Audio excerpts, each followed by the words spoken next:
did not play in this one. Neither did a number of first-teamers. The next preseason game is next Thursday against Cincinnati. Here, Sonny Jurgensen has retired after 38 years in the Redskins booth, including Sonny's playing days. He's been here in the NFL for 62 years. Our tribute to Sonny continues throughout the morning here on ESPN 630. Nats open up a weekend series tonight in New York against the Mets, who are on a tear with 13 wins in 14 games. They're just 2.5 behind the Nats for the wild card spot. Mystics were 91-78 winners over Indiana. DC weather, sunny, high of 89. Andy Pollin, ESPN 630.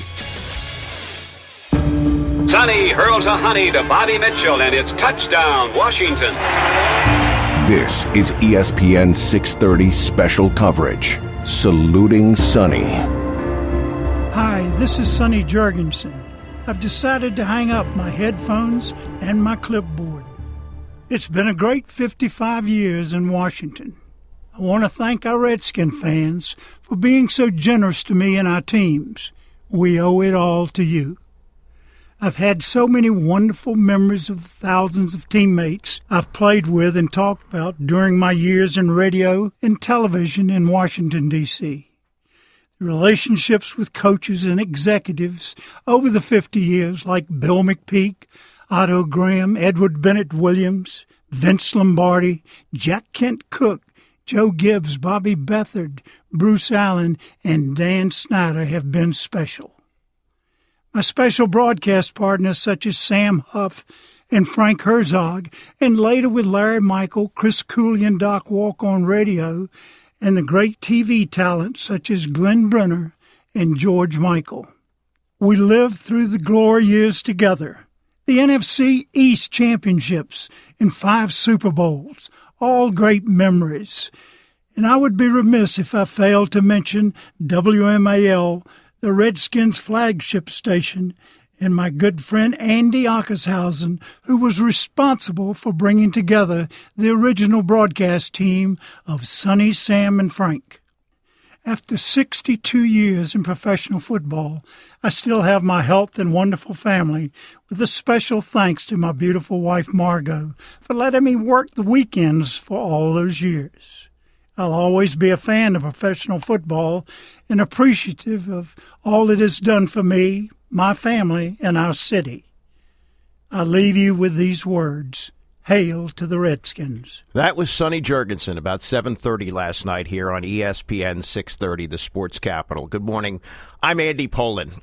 Sonny Jurgensen is probably the most meaningful athlete in my lifetime. I'm 61 years old, and a part of me sailed with that last night, a part of my childhood especially, growing up watching Sonny play quarterback for the Washington Redskins, and then, of course, listening to him for many, many years right here on 630, broadcasting Redskins games, which he had done since 1981, his great television work, which he mentioned with the great Glenn Brenner and the great George Michael. He is, in my mind, what Mickey Mantle is to New York. What Mantle is to the Big Apple, Sonny Jurgensen is to Washington, D.C. And he's very much alive. He's very well, as he said there. He's looking forward to retirement and spending time with his family. And certainly he deserves this. He'll be 85 in a couple of weeks. But we thought it was fitting to say farewell to an incredible run which started 55 years ago in this city, started in the NFL 62 years ago, and look back on what has been a remarkable career in football, a Hall of Fame playing career, and certainly everybody would agree, a Hall of Fame broadcasting career, not just here in Washington, but in network television. At one time, Sonny Jurgensen was one of CBS's top analysts on pro football games. He once broadcast the NFC Championship game with Vin Scully. He is as iconic a figure, especially in sports, in Washington, D.C. And I think that you could make the case that maybe Alex Ovechkin is a better team sport player. In the older days, Walter Johnson, better baseball player than Sonny, maybe was a football player. And maybe even Sonny isn't the best quarterback who ever played for the Redskins. That could be Sammy Baugh, who was named the greatest player in the history of the NFL for the first half of the 20th century. But for what he has done in remaining visible and remaining a huge part of the broadcasting community and the community as a whole, what he has done for us as sports fans cannot be overstated. And we are going to talk to a number of people who intersected with Tony. Well, Tony will be one of the guests, Tony Kornheiser, but also people who have worked with him closely, including Andy Ockershausen, who we just mentioned. We'll talk to him at 7:30. Ernie Bauer, longtime producer and director at television stations here in Washington, worked very closely with Sonny. He'll join us at 6:30. Len Shapiro, who covered Sonny as a reporter with the Washington Post, also covered his broadcasting career as a media critic with the Post. Frank Herzog, the iconic voice of the Washington Redskins, here on 6:30 for 25 years. Frank now retired. He'll join us to look back on his 22 years in the booth with Sonny Jurgensen. Larry Michael, who's done the last 15 with Sonny, he'll join us later in the show. Also talk to Chris Cooley, his recent broadcast partner, who was part of the coverage last night and has made a similar transition to Sonny. Cooley won't be in the Hall of Fame as a player, but is well on his way to a great broadcasting career doing Redskins games for the last 7 years. And we will talk to you just from my heart, really, about what Sonny has meant to me and to all of you who have listened to him and or if you're old enough to have watched him play. Now, realistically, you probably have to be over 50 years old to remember Sonny as a player. His last year in the NFL was 1974. And he has transitioned into broadcasting right after that. He did not do any coaching, though. After listening to him on the radio for many years, you might have said to yourself, damn, Sonny needs to be down on the field coaching these guys. But he never did that. And I talked to him various times over the years about that, and he said, yeah, I might be interested in coaching the quarterbacks, but that's about it. And I don't think that was something at the stage of life where I talked to him about it when he was probably in his 50s, that was something that he would been interested in doing. But maybe at one point, if the right opportunity was presented, I think he would be one who would be a fabulous coach because of his understanding of the game and the way he was able to articulate it so well over the radio for all those years. And you know, when you think about Sonny, Sam, and Frank, not only were they a great broadcast team, but they came together at this incredible moment in Redskins history. Remember, Sonny joined the broadcast crew in 1981. That was the year that Joe Gibbs came to town. And 1982 was the Super Bowl season. And Bert Cohen, who was the engineer here at 6:30 at the time, remember, brought the diesel horn into the booth. And when John Riggins had that incredible playoff run, he would play the diesel horn, honk, honk, here goes the diesel. And all that's part of the soundtrack of those 3 Super Bowls. They went to 4 Super Bowls in 9 years.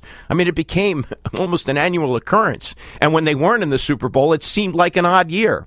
And the recent history of the Redskins certainly doesn't mirror the glory days of Sonny, Sam, and Frank in the 80s and the early 90s. And I think in our mind's eye, that's what we always think about. And that's what we think about as Sonny as a broadcaster. But let's start with him as a player. He went to Duke. He went to Duke University after growing up in Wilmington, North Carolina, which is kind of Tar Heel country. But he bucked the trend a little bit and played there and started out as a defensive back. Didn't become the starting quarterback until his junior year, where he led the team to the Orange Bowl, and they had an Orange Bowl victory. In his senior year, Sonny threw only 59 passes. A lot of games now in college football you'll see a quarterback throw 59 in a game. Sonny threw 59 for the season. He threw only 2 touchdown passes. And in the 1957 draft, he was not taken until the 4th round. He was actually the 5th quarterback taken. Len Dawson was the first. Now, he's in the Hall of Fame. But Milt Plum, Ronnie Knox, and Bobby Cox all went before Sonny, and they ain't going to Canton unless it's on a bus. But Sonny became the Eagles' starting quarterback as a rookie, and he struggled. 47% completion percentage, 5 touchdown passes, 8 interceptions. He was benched a couple of times. And the next year, they brought in Norm Van Brocklin, a great veteran from the Rams. And Van Brocklin became their quarterback for the next 3 years. And over those next 3 seasons, Sonny threw only 71 passes. He was the backup to Van Brocklin, including in 1960, when they went to the NFL Championship and beat Vince Lombardi's Green Bay Packers for their title. And Van Brocklin retired after the 1960 season. That opened the door for Sonny, and then we got to see the real Sonny. In 1961, as the starting quarterback for the Eagles, now that was the first year that the NFL went to a 14-game schedule. They'd played 12 previous to that.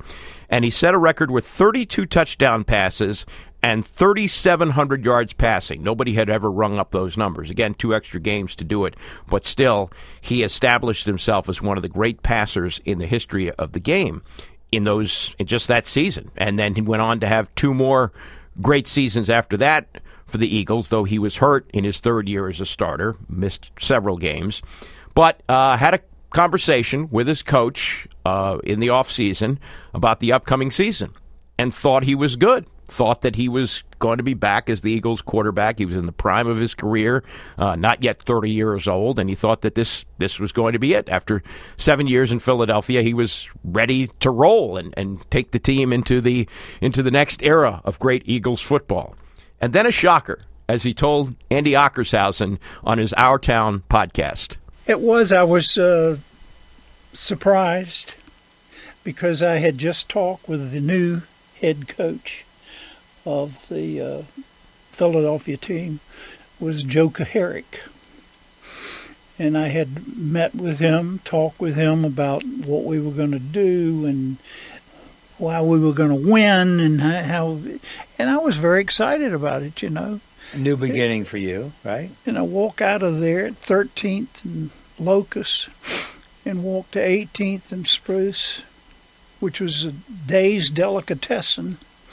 And I go in and some guys come in. I was meeting some friends there.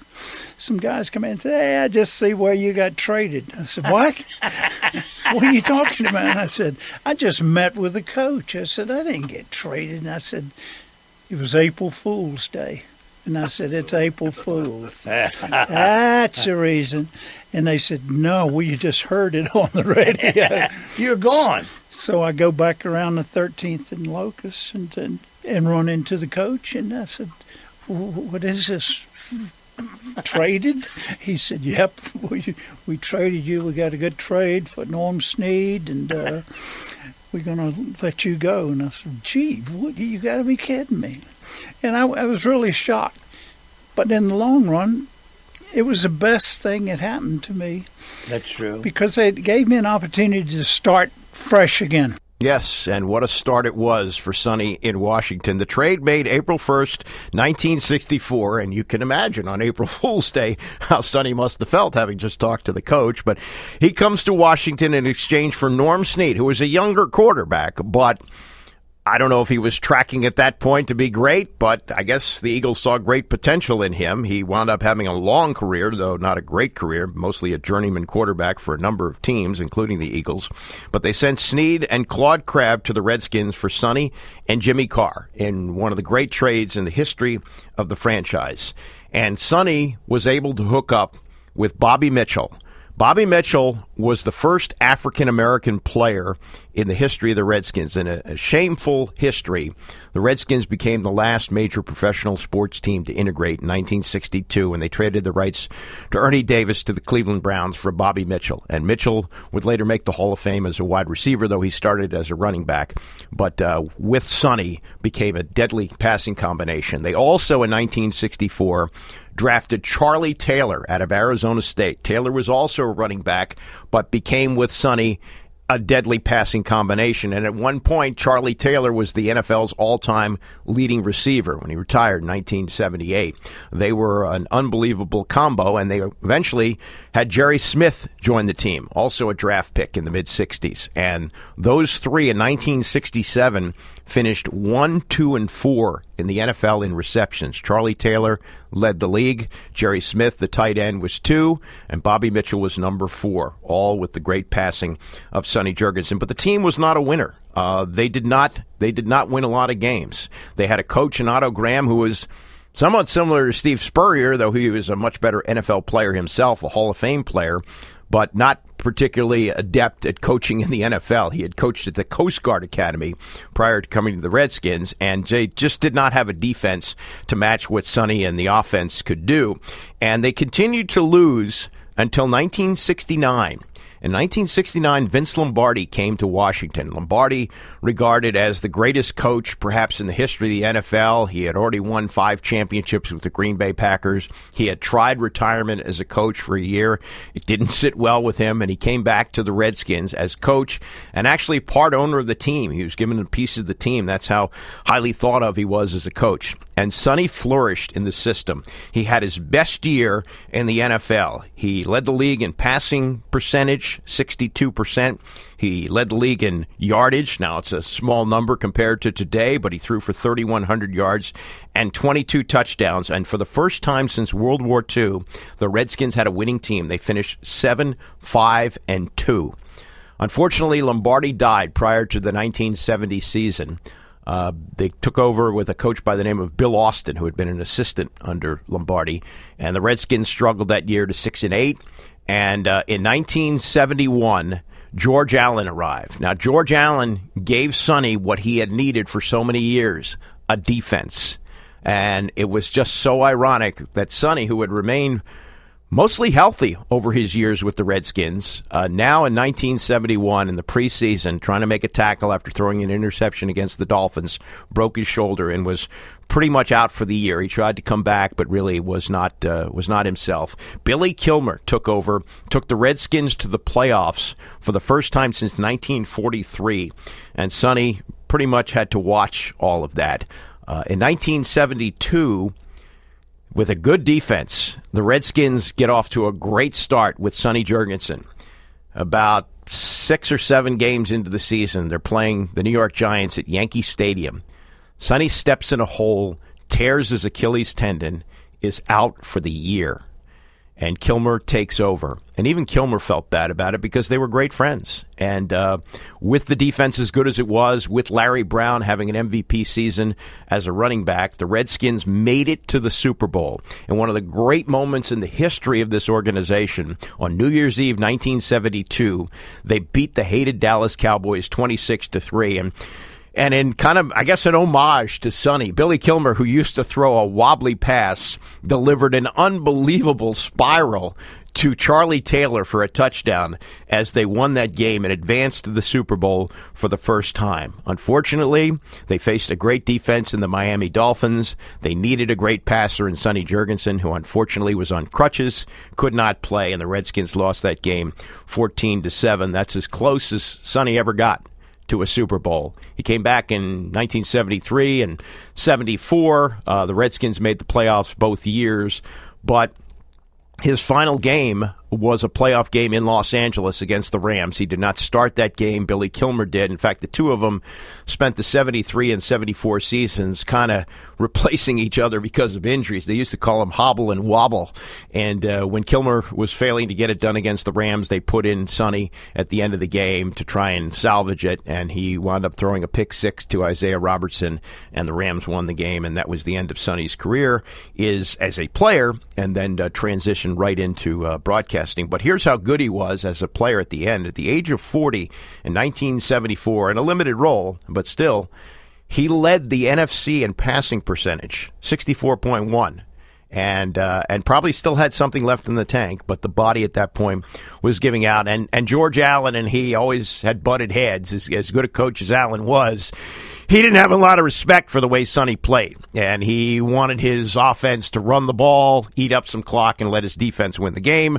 Sonny liked to air it out. And he would retire with some incredible passing numbers, especially for his day. 179 touchdown passes during his time in Washington, 22,000 yards. And in 1983, he was inducted into the Pro Football Hall of Fame. He was a 5-time Pro Bowler. He led the NFL in passing 5 times and was named to the NFL's 1960s All-Decade Team. Just an incredible playing career, followed up by an equally impressive broadcasting career, which we'll talk about throughout the morning with a number of guests and a number of people who have intersected with Sonny throughout his career. Coming up, Ernie Bauer, longtime producer and director in Washington, spent many years working with Sonny in television, and like me, grew up in this city rooting for the Redskins, like me, a graduate of Bethesda Chevy Chase High School, and we'll compare notes on Sonny as our tribute show continues, as Sonny steps away from broadcasting after 38 years in the booth. Don't go away. Now, from ESPN 630, your DC Sports Center. All right, preseason football is kind of a barometer to find out what you need to do to get ready for the regular season. Looks like there's work to be done after the Redskins' 30-10 opening loss in Cleveland. Offensive line protection was a problem, though Case Keenum did throw a 46-yard touchdown pass to Robert Davis. Dwayne Haskins, though, had 2 interceptions, including a pick 6. As the Redskins lose this game, they get ready to play the Cincinnati Bengals next Thursday. Sonny Jurgensen, as you're hearing here, has announced his retirement from the radio booth. He has done Redskins games since 1981. WNBA, the Mystics beat Indiana 91-78. They will play Minnesota here on Sunday. And the Nats open up a weekend series against the Mets in New York tonight. The Mets are among several teams within 2.5 of the Nats for the wild card lead. Steven Strasburg gets the start. D.C. area weather, 89 for a high. No rain. Andy Pollin, ESPN 630. The Carol Maloney Show. Clinton Portis, let's talk about the quarterback. Who do you think is going to be starting week 1? With this schedule, if you put Haskins in the fire and he goes 1-5, then this city and this fan base gets after him and the negativity start. How does he recover? Right. Let guys go out and have some fire, desire. Wait till the preseason is over. You don't have to rush to name a starter. Carol Maloney, weekday mornings at 10 on ESPN 630, the sports capital. Selecting the right real estate agent is crucial. In fact, choosing the wrong agent could cost you thousands. Just ask Jim Lancaster, who had his home on the market for over a year with 2 other agents and nothing. Then he called Sarah and Debbie Reynolds with Keller Williams, and in 8 days they had it sold fast for above the asking price. This is common when you call the Reynolds team. They sell a home every 5 hours and net their sellers $30,000 more money on average. That's because of their exclusive database of buyers, where they sit down with you and show you over 8,000 buyers that are ready to buy a home today. Sarah and Debbie are so confident they'll sell your home at a price agreeable to you, or they'll buy it themselves, guaranteed in writing. Call the Reynolds team today at 800-718-8169. That's 800-718-8169. Or visit DebbieHasTheBuyers.com. DebbieHasTheBuyers.com. When hiring a company to replace your roof, make sure to choose one that believes in more than simply doing a job to make a profit. Valor Roofing cares for our veterans and their families by every means within our power. Hi, Adam Kincaid here, owner of Valor Roofing. As you know by now, my father, Al Kincaid, a retired Navy corpsman and Vietnam veteran, started and built Valor upon the core principles of honor, respect, and trust. On August 15th, as a 72nd anniversary gift, Valor will be donating a new roof to our third quarter Raise the Roof recipients, World War II veteran, Navy Seaman First Class retired, John Reuter and his bride, Jerry. It's our incredible honor to be able to help John and Jerry in this way. John's bravery and heroism in Okinawa and Iwo Jima from 1944 to 46, along with the story he and Jerry have written together these last 72 years, is the reason Valor gives back to our vets. This week, when you choose Valor Roofing, I'll give you the shingles on the back side of your roof completely free when you buy them for the front, plus a free upgrade to HD architectural shingles. Call for your free estimate today, 833-83-VALOR, or visit valorexteriors.com. The Golick and Wingo Show, presented by PenFed. PenFed's got great rates for everyone. Sonny Jurgensen, one of the foremost bombardiers in the NFL. This is ESPN 630 special coverage. Saluting Sonny.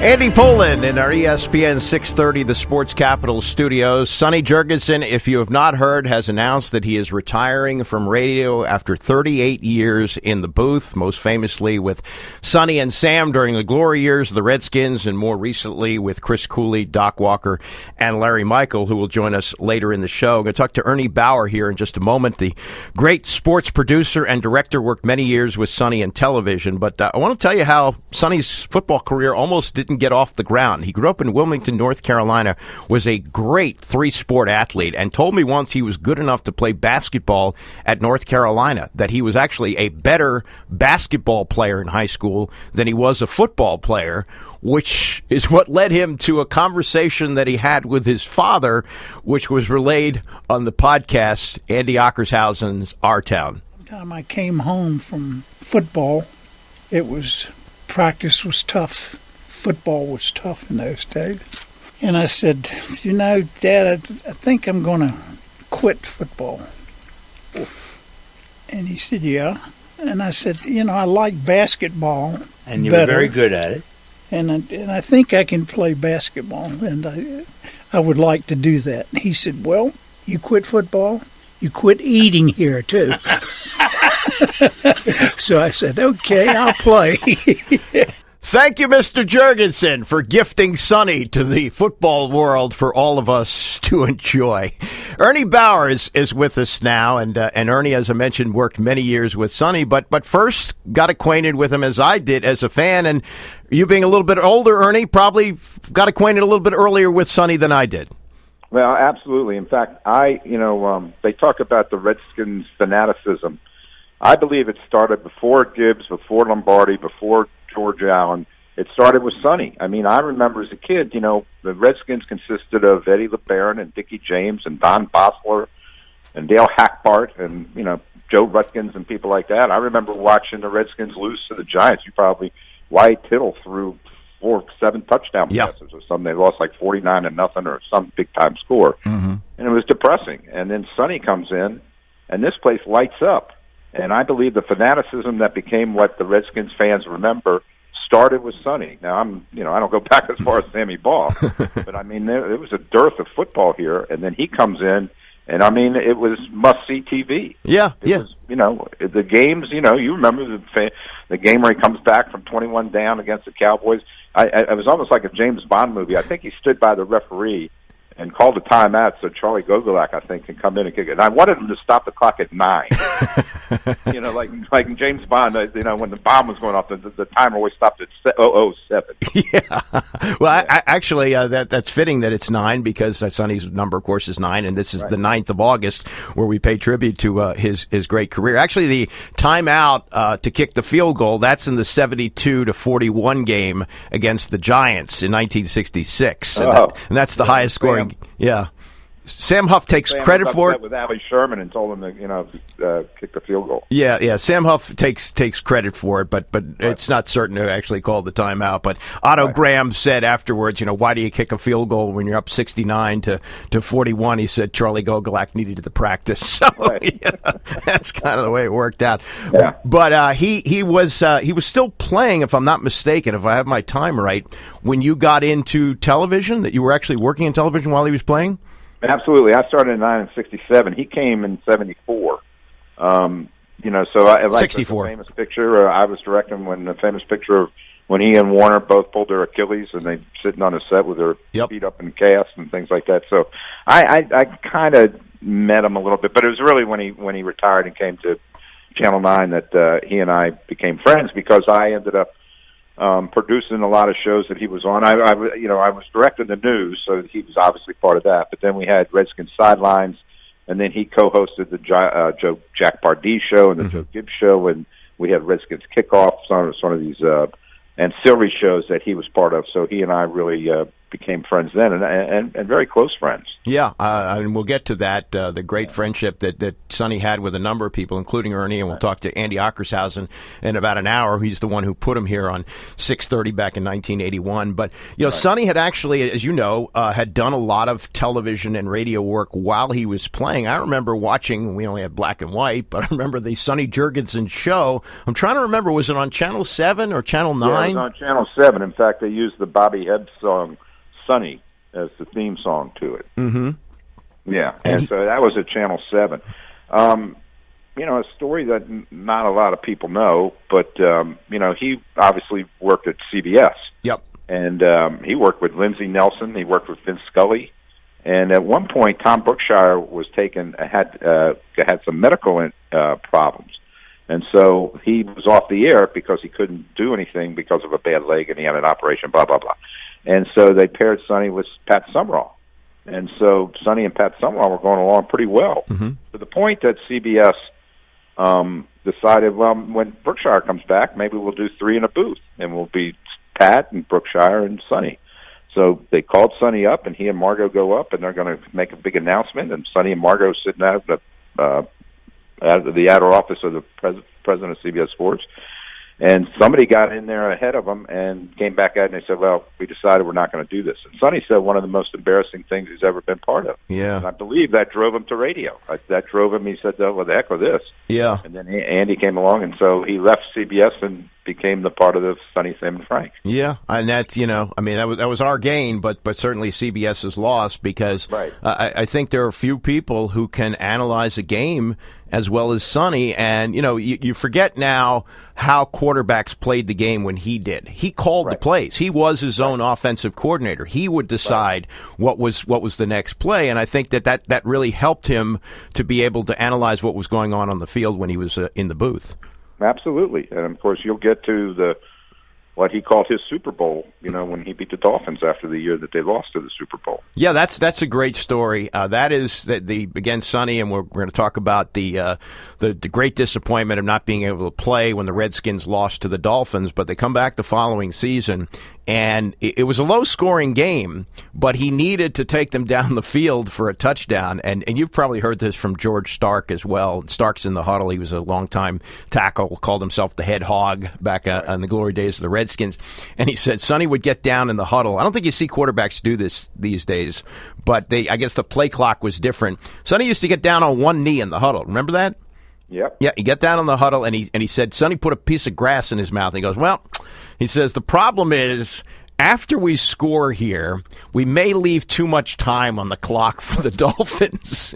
And he said that's the kind of confidence that he would give them in the huddle. And I think he went 80 yards with a minute 54. There was a minute 54 on the clock when he got the ball. Yeah. And he went 80 yards. And he hit Larry Smith for the winning touchdown, and Larry Smith broke his leg on the play. Yeah, what a way to go out, huh? Yeah. Absolutely. Right. Yeah. And I mentioned that the broadcasting he did more than just football. WMAL used to broadcast Maryland basketball, and he did a number of those games, and I think he did some games on television too, didn't he? Yes. Well, he did. He did. Yes. In fact, he did it on radio, because I think he was an analyst on the famous Maryland-South Carolina game that ended up Bob Bodell stole the ball and Jim O'Brien. Yeah. South Carolina was number 2. Sonny was the analyst on radio for that. But I know that he did for us. We did. We traveled together, and we did. I remember one trip we did Maryland Air Force and then Maryland UNLV, and Sonny was the analyst on it, with Frank being the play-by-play. And this is when we were at Channel 9. Mm-hmm. So yes, he did basketball. He used to go down to the Masters all the time and sit in the truck and call in the MAL and act like he's all over the course, but he actually sat in the TV truck and watched all the things from there. Well, the late, great Dan Jenkins used to say that was the best way to watch golf, was on television. Yeah. So right. Even the pros did that. So, yeah, Sonny always knew that. The work that you did with him at Channel 9 with Glenn Brenner, who was right. Brilliant. We lost Glenn far too soon. He was only 44 years old, and he was an absolute genius at television. But the two of them together, Sonny, very bright. Glenn would sometimes drift into silly. You don't think of Sonny as silly. How did the combination between them work so well? Well, it just, Sonny admired Glenn. He made Glenn made him laugh and made him comfortable. Mm-hmm. He didn't have to perform, really. He just had to sit there and bounce off of Glenn. And Glenn, just was such a big personality that Sonny just, rode along with him. And, as you said, Sonny brought the expertise. Glenn brought sort of, would lead him, just like Gordon Peterson used to lead Glenn. Mm-hmm. Glenn was able to, incorporate Sonny in a way that made Sonny feel comfortable and go on. And we did we did Redskins sidelines, which a lot of people, some people would remember. Oh yeah. And I produced and directed, but all I did is say, okay, here's the guest, and I'll see you in a half an hour. And they just went nuts. They just were very good at it, and it was just a lot of fun. Yeah, it was a live studio audience, and they would tape, was it like Tuesday nights or something like that? And it was live. It was live Monday nights at 7:30. Oh, it was? Okay. Yeah. Yeah, well, that leads to the famous story among us. There was a place next door to the Channel 9 called the Dancing Crab, mm-hmm. and they had a room upstairs that they never really used. I think it was called the Flying Bridge or something. Anyway, but they never used it. But on Mondays, this is after Sonny retired, we would do the show live at 7:30. Well, Monday was the Redskins' day off. So around 2 o'clock, Dyron Talbert, Billy Kilmer, Jake Scott, Ron McDole, all these guys would come to the Dancing Crab, and they'd open up this room just for them. at around 2:00, and whoever the guest was. Well, by 7:30, we bring the guest over. Well, he's tickled, and so, Glenn would say, I see that you stopped by the malt shop and had some malts. Well, Stanton Crab turned that around, called that room the malt shop, and it became famous. Yeah, no question about it. We're talking to Ernie Bauer, great producer and director for many years in local television, worked very closely with Sonny Jurgensen. The ability that Sonny had to look at a football play and break it down in such a short, concise way. You've worked with a number of people over the years. Is that God-given? Is that something that you think he really worked at? How did that work so well for him on television and radio? Football intelligence. He was a very smart person, just a very smart guy. And that was the other thing. So Madden had that ability, to break a play down that even I understood after he talked about it. Didn't get so technical that you get lost in the weeds. And Sonny had that ability to take a play, break it down so that the public can understand it in the simplistic terms that we needed to know in order to watch the thing. And he was a smart man. Back to Redskins sidelines, just thought of this. The story of Joe Theismann, who came here in 1974 off the Canadian Football League. He was young. They had old quarterbacks, and Billy and Sonny, and Theismann said, I'll make the old guys sit, and I'm going to play. And they got together, and they said, well, it doesn't matter which one of us plays as long as he doesn't. Right. But long after that, Sonny's retired. He's co-hosting Redskins sidelines, and Theismann is now the king of Washington. He's the quarterback, and he's a Super Bowl quarterback, and he used to come on Redskins sidelines every year. What was that like? Was there palpable tension there in the room? Not at all. And not that I saw. I mean, we did one special show. We went to Children's Hospital and did it in the atrium of Children's Hospital, and brought all these kids down. And Joe was the guest, and it was just really heartwarming and nice TV. But no, Joe and Sonny very cordial with each other, shook hands.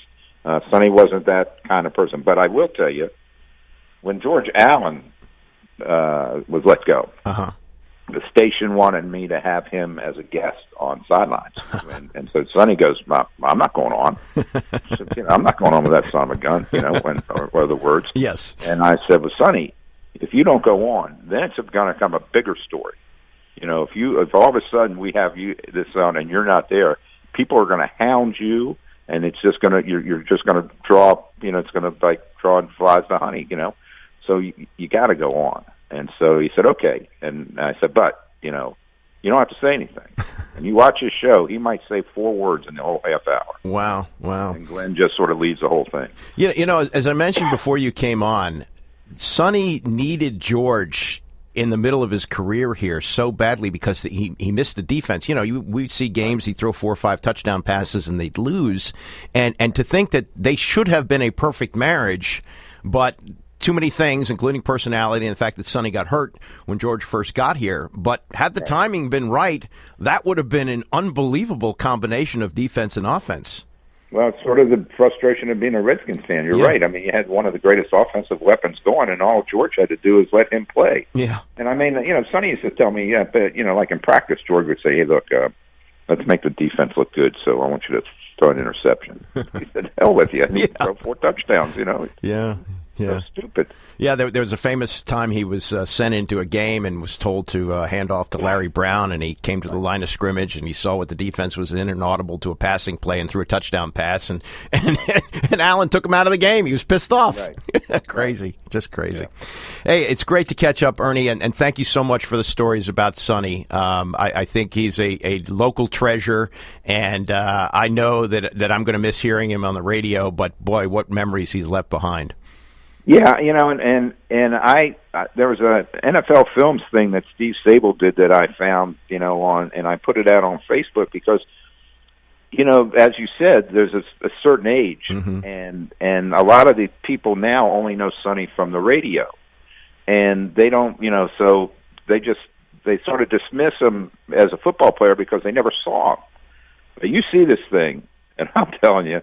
I said to my son, who is a huge Redskin fan and knows Sonny because to me, but I said, he was, like Robert Griffin that one year. Mm-hmm. I said, that was Sonny. Sonny was must-see TV. Yeah. I mean, every game was an exciting game only because of him and the way he threw the ball. And so the people that only know him through the radio through the past couple of years and never saw him play, they missed out and should know what a great player he was and what he did for this town. Yeah, absolutely. And as I said in the open, I think he is to this town what Mickey Mantle was to New York. I think he's that iconic a figure.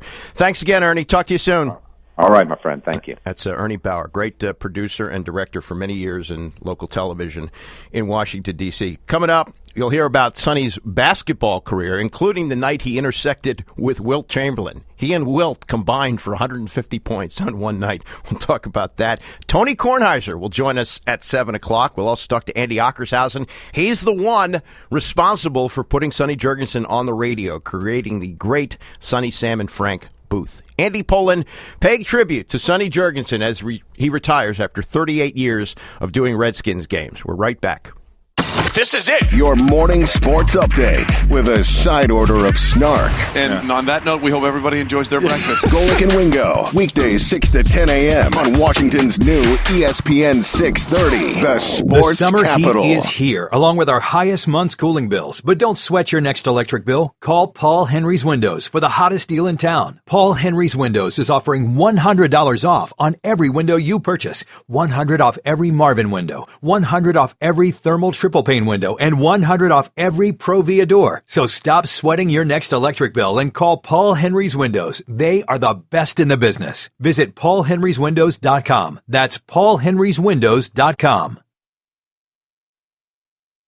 Selecting the right real estate agent is crucial. In fact, choosing the wrong agent could cost you thousands. Just ask Jim Lancaster, who had his home on the market for over a year with 2 other agents and nothing. Then he called Sarah and Debbie Reynolds with Keller Williams, and in 8 days they had it sold fast for above the asking price. This is common when you call the Reynolds team. They sell a home every 5 hours and net their sellers $30,000 more money on average. That's because of their exclusive database of buyers, where they sit down with you and show you over 8,000 buyers that are ready to buy a home today. Sarah and Debbie are so confident they'll sell your home at a price agreeable to you, or they'll buy it themselves, guaranteed in writing. Call the Reynolds team today at 800-718-8169. That's 800-718-8169. Or visit DebbieHasTheBuyers.com. DebbieHasTheBuyers.com. Tacos, travel, haircuts, hotels. With the PenFed Power Cash Rewards Visa Signature Card, you earn cash back on everything, everywhere, from gas to groceries and concerts to cruises. So don't just earn cash back on some things, earn it on everything. Everyone is eligible to apply. Visit PenFed.org. To receive any advertised product, you must become a member of PenFed, insured by NCUA. PenFed's got great rates for everyone. Around here, everyone knows you need the right tool for the job. It's the difference between orders filled and orders missed, between return customers and product returns. That's why I order from Grainger. With over 250 local branches, will-call product pickup, and a time-saving mobile app, it's easy to get it right. When it comes to getting what you need, when you need it, Grainger's got your back. Call, click Grainger.com, or stop by to see for yourself. Grainger, for the ones who get it done. Sonny hurls a honey to Bobby Mitchell, and it's touchdown, Washington. This is ESPN 630 special coverage. Saluting Sonny. Duke Rooters come to life a few plays later when Jurgensen uncorks a bullseye beauty of a toss to Blaney, and the Blue Devil is in the clear for Duke's only touchdown. The local fans raise the roof. That was one of only 2 touchdown passes that Sonny Jurgensen threw during his senior year at Duke when he attempted only 59 passes. Still, he was drafted in the 4th round by the Philadelphia Eagles and, of course, went on to a Hall of Fame career with both the Eagles and the Redskins, and has just wrapped up his broadcast career, retiring after 38 years of doing Redskins radio, as you heard the announcement here on ESPN 630 last night. Andy Pollin paying tribute to Sonny. We're going to talk to Tony Kornheiser Kornheiser just a little bit. Andy Ockershausen will join us in the next hour, as will Len Shapiro, who covered Sonny as a player and as a broadcaster. But the Duke story of Sonny is a big part of this, too. Even though he did not have gaudy stats as a quarterback at Duke, he was an incredible athlete there, played baseball for a little while, and came darn close to playing on the basketball team. This is a story he related to Andy Ockershausen on his Our Town podcast. I wanted to play basketball, and Bill Bradley was the basketball coach, and he wanted me to come out because I had played with some of these guys. In high school, right? In high school. And the reason he didn't, he sent somebody to ask me to come out. You know who that guy was? Lefty Driesell. And Lefty said, I didn't want you to come out. You'd take my place. And that's a great story. He cured you. He cured me of it right away. So Lefty Driesell prevented Sonny Jurgensen from playing basketball at Duke. And Lefty's no dummy. Lefty's no fool. He, of course, went on to a Hall of Fame career as a coach, mostly here at the University of Maryland, and the fact that he was smart enough to say, Sonny's better than me as a basketball player. I'm the sixth man. If Sonny joins the team, I become the seventh man, and that's not really good for me. But he did continue to play basketball. Now, this happened in those days.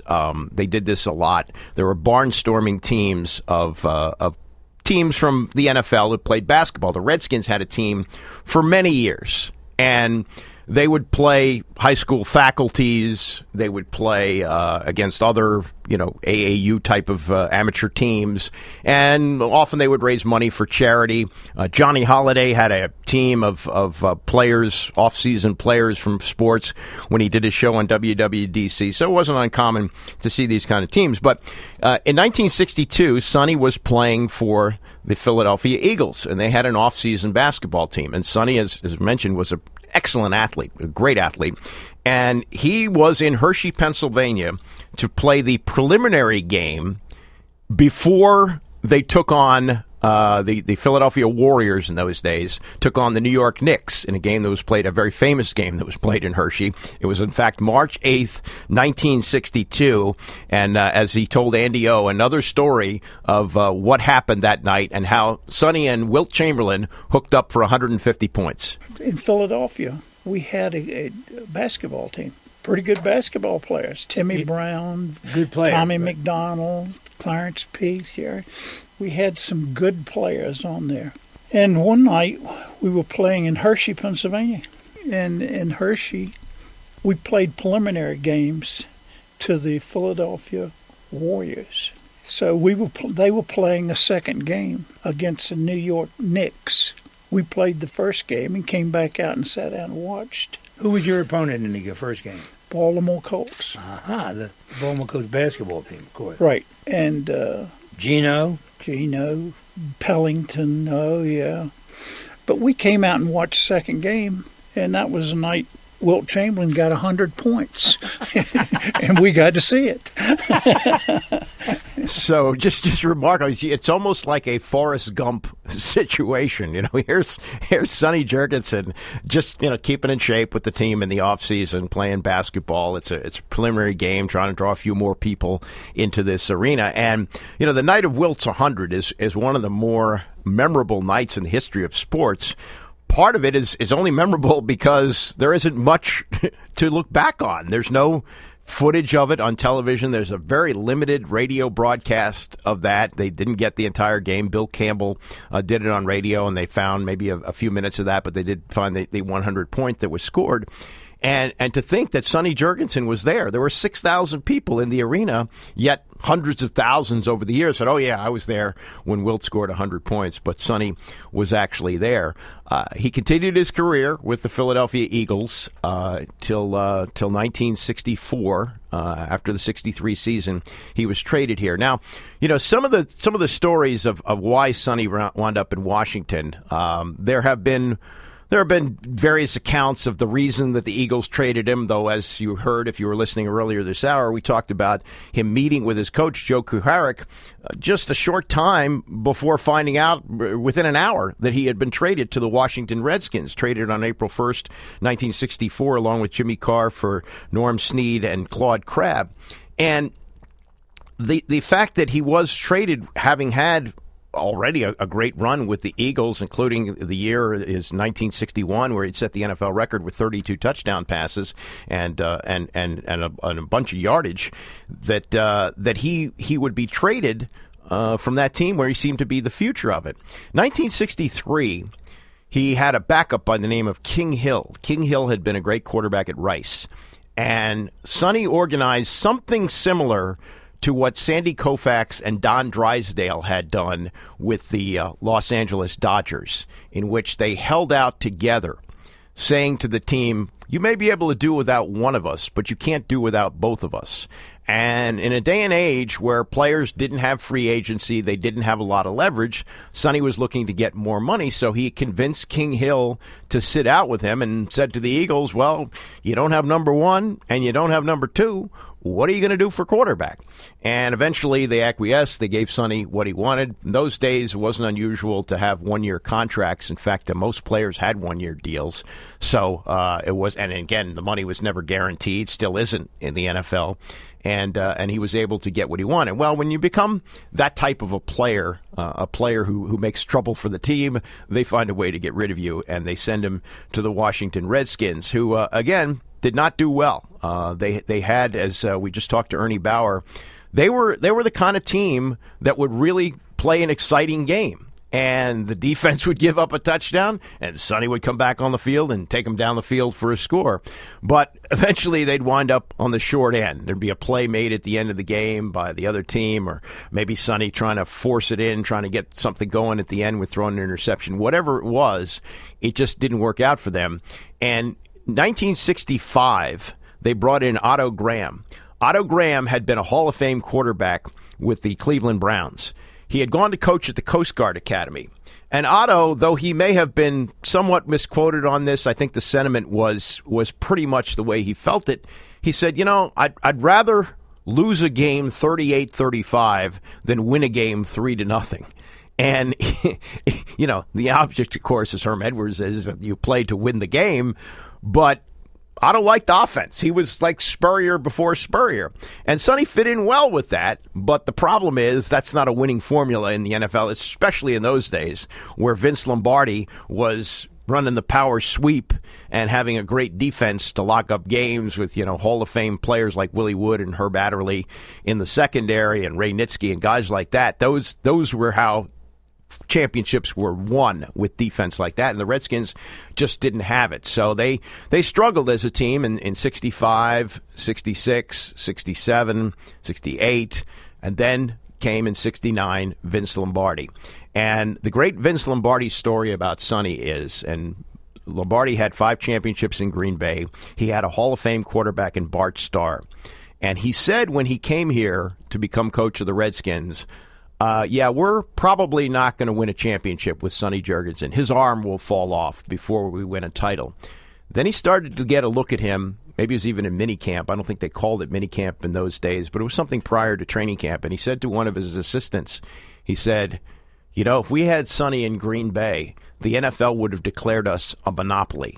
And they pretty much were with what they had. But as great as Bart Starr was, and he was a great quarterback, Sonny, he thought, was that much better. And the two of them hooked up for what was Sonny's best year, where he led the league in completion percentage and threw for 3,100 yards. He also said, Sonny has said something very poignant about that one year with Lombardi. And he said, I never got to play in a Super Bowl. The opportunity that would have been there for me wasn't there because I tore my Achilles and it was on crutches for Super Bowl VII. But I felt like I traded that for my 1 year with Lombardi. And that was the best year of my life in football. And he talked about how simple Lombardi made the game and how easy he made it for him to play. And he just flourished in that system and was looking forward to what would have been a great several years to finish out his career. Now, he was getting up there, even when Lombardi was here, he wound up playing until he was 40 years old. He played 5 more seasons after Lombardi left. But perhaps in the next 2 or 3 years, they could have built a team capable of winning a championship. But it never happened. And when they did have a defense with George Allen, Sonny got hurt. And among the other stories about the injury in the Super Bowl is that Sonny was told by George Allen, no, I don't want you down here on the sidelines. I want you away from the team. And Sonny sat alone in a press box. He sat alone in a box that I think was owned by Jack Kent Cooke at the Coliseum in Los Angeles, and said that he maybe could have helped Billy Kilmer down on the field. But his relationship with George Allen was so bad that Allen said, I don't even want you around. It was actually that bad. Coming up, we're going to be joined by Tony Kornheiser, and we're going to talk about Tony's memories and where Sonny sits in the pantheon of great people in sports in Washington, D.C. I think he's on a very short list and right near the top, if not at the top, and certainly the most significant athlete of my lifetime in Washington, D.C. And if you follow me on Twitter and Facebook, you can see me wearing a jersey, which I rarely do, but it's a Sonny Jurgensen jersey today. Take a look at that. And if you have thoughts on Sonny, we'll pass those along. You can send me tweets at @AndyPollin1, @AndyPollin1, or send me something on Facebook, and we'll try to get those on the air as we continue for another couple of hours looking back on the great career of Sonny Jurgensen. Tony, Andy Ockershausen, Len Shapiro in the next hour. Frank Herzog at 8 o'clock, 22 years as play-by-play voice of the Redskins alongside Sonny and Sam Huff in the glory days of the Redskins. All that as we continue with this tribute show to Sonny Jurgensen. Stay with us. Now, from ESPN 630, your D.C. Sports Center. Preseason football is kind of a way to find out what you need to do to get ready for the regular season. Looks like there's work to be done. Redskins lost to Cleveland 30-10. Offensive line protection problem, though. Case Keenum did throw a 46-yard touchdown pass to Robert Davis. Dwayne Haskins, the rookie, everybody's looking at him. 2 interceptions, including a pick 6. Next game Thursday against Cincinnati.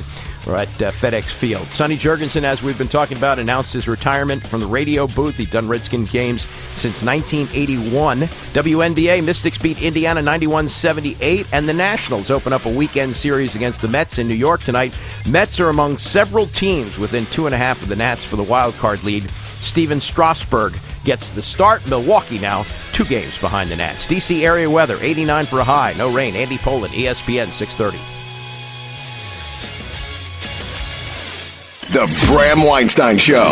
This is not a Le'Veon Bell situation. The reality is you may cut Trent Williams after this year anyway. It's time to move him. Bram Weinstein, weekday afternoons at 3 on Washington's new home for sports, ESPN 630. The summer heat is here, along with our highest month's cooling bills. But don't sweat your next electric bill. Call Paul Henry's Windows for the hottest deal in town. Paul Henry's Windows is offering $100 off on every window you purchase. $100 off every Marvin window, $100 off every thermal triple pane window, and $100 off every Provia door. So stop sweating your next electric bill and call Paul Henry's Windows. They are the best in the business. Visit paulhenryswindows.com. That's paulhenryswindows.com. Tacos, travel, haircuts, hotels. With the PenFed Power Cash Rewards Visa Signature Card, you earn cash back on everything, everywhere, from gas to groceries and concerts to cruises. So don't just earn cash back on some things, earn it on everything. Everyone is eligible to apply.